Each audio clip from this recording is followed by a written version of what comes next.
Welcome to the Fight Night Daily Podcast from talkSPORT in the immediate aftermath of Joshua Buatsi's victory over Dan Azeez. It was billed as a Battle of South London. It was billed as a friends turned enemies. And I tell you what, it actually played out like that because we got 36 minutes of absolute war followed by a brilliant embrace. It's what boxing's all about. We got 36 minutes of carnage. That's what we got. South London bragging rights on the line as well. And you see these two, they talk the talk all week.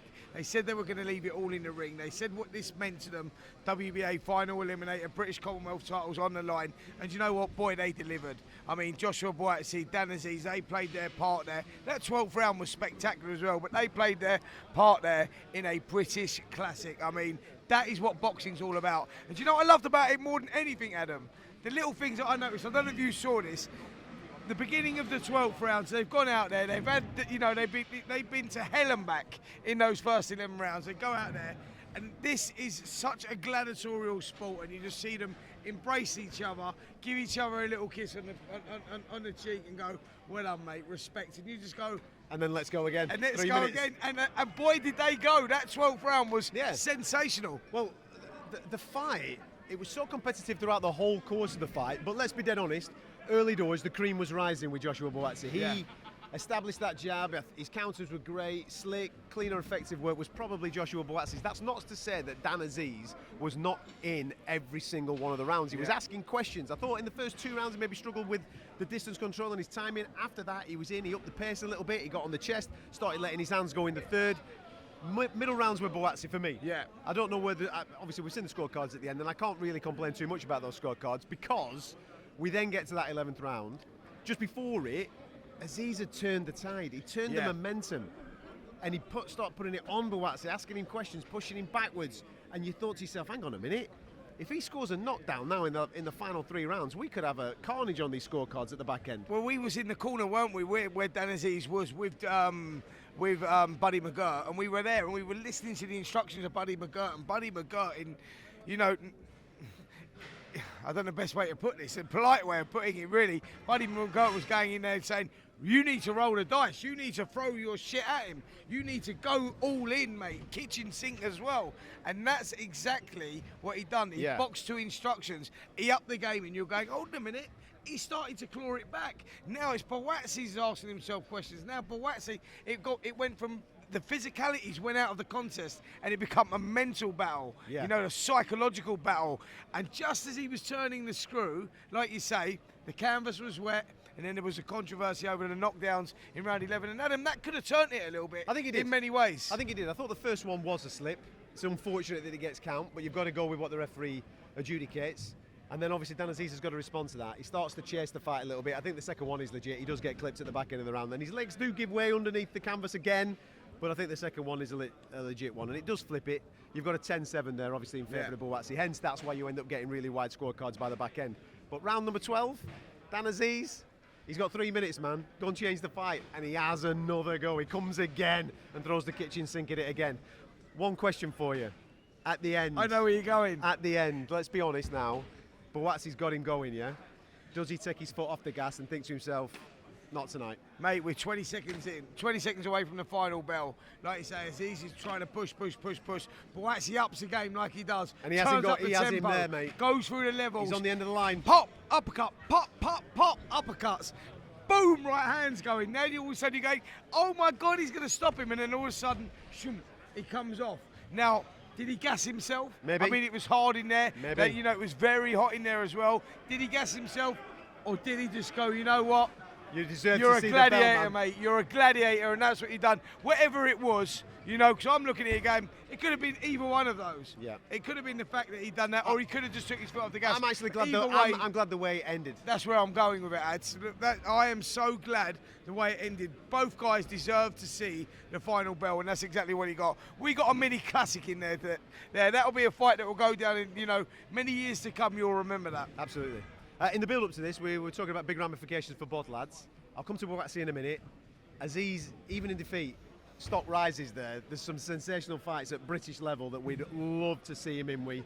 Plenty of big names, the likes of the Callum Smith. You could probably bring in Lyndon Arthur as well. You got to go Lyndon Arthur as well. You know, I mean, that's where he's going to look to rebuild now. You know, light heavyweight division in Britain right now. You know, the top names up there.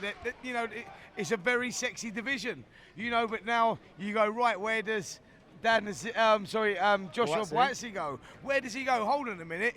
Undisputed titles going on. Dimitri Bivol versus Beterbiev. June the 1st, Saudi Arabia. June the 1st. Where are we now? February, beginning of February. So the winner of that's not going to be ready till the back end of the year. What are we going to do now from February till the back end of the year while we're waiting for that mandatory to be done? While we're making, let me think about this, Catman. Where am I going to go with this? Who could it be? Oh yeah, Anthony Yard. That's where we go, and that's the fight. Listen, what a fight that would be. Yeah.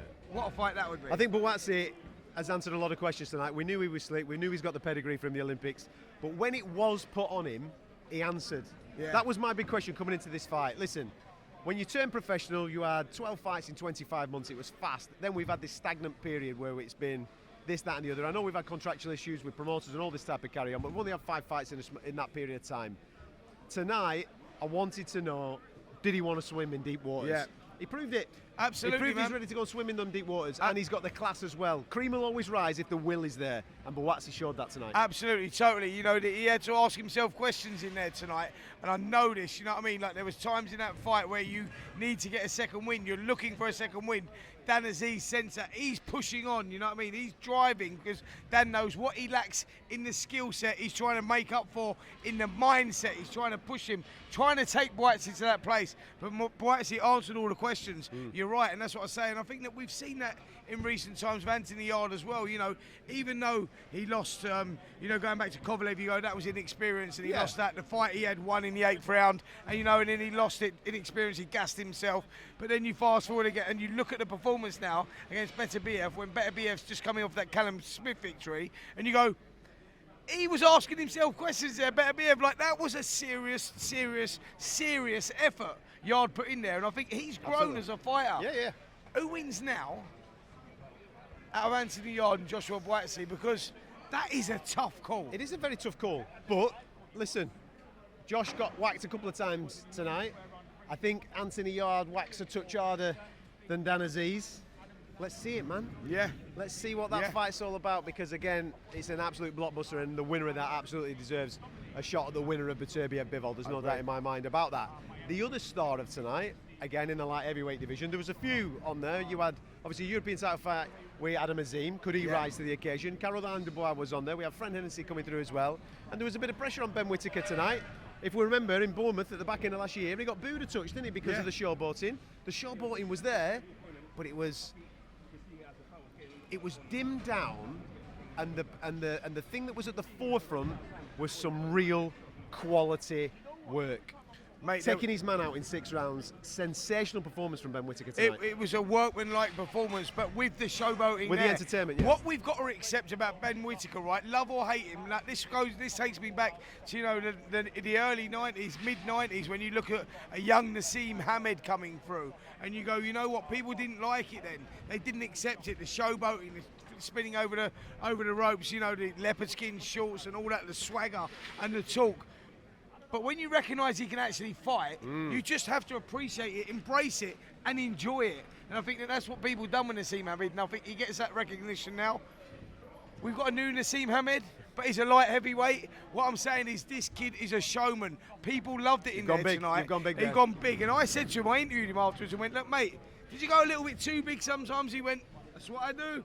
That's what I do. He goes, you know, I'm going to deliver. Like, I'm entertaining the crowd. We live in a world now of entertainment, showbiz, baby, and that is what he was giving us. I thought, I really enjoyed it, because when he wanted to, he turned it up, and when he turned it up, boy, that was devastating. He beat an opponent there, you know, that was very, very tough. That just recently been the distance with Dan Azeez.